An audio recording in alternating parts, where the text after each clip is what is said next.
को दरबार में बुलाते हैं एक बड़ी ही प्यारी सी रचना के साथ। कहना है क्या कि जय जय मां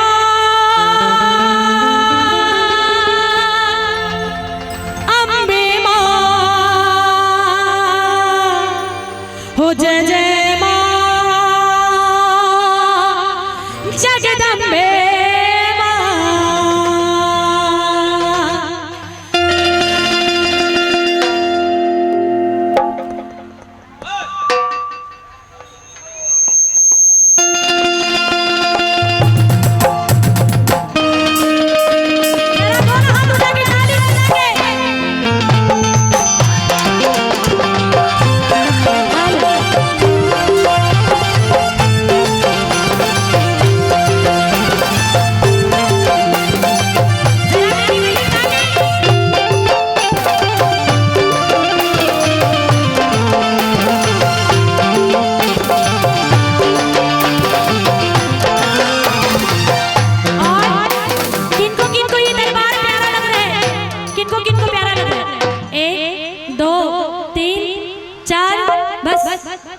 और बाकी सबको खराब लग रहा है क्या?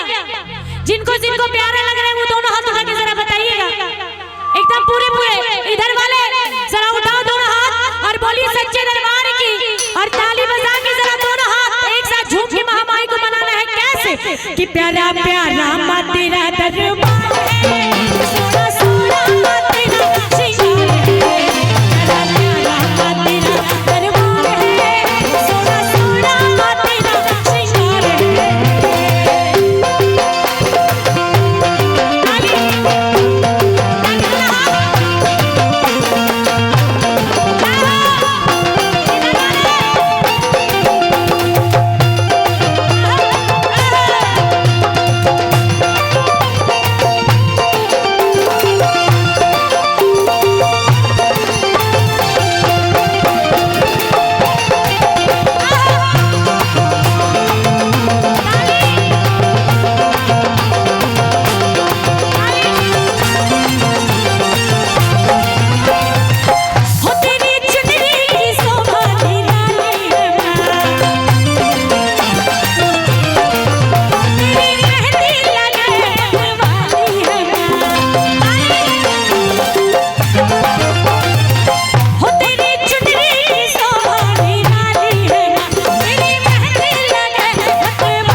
कि प्यारा प्यारा मां तेरा,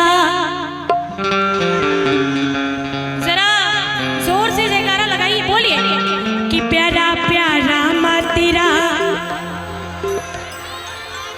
थोड़ा थोड़ा जितने भक्त बैठे हैं ना सारे मिलके गाइएगा तो हम लोग फैले कि प्यारा प्यारा मां तेरा। अब बोलना है श्रृंगार है, ठीक है कि प्यारा प्यारा मां तेरा दरबार है, कि सोड़ा सोड़ा मां तेरा। जरा एक बार दोनों हाथ उठाइए, जितने कुर्सी पे बैठे जरा जरा गुलशन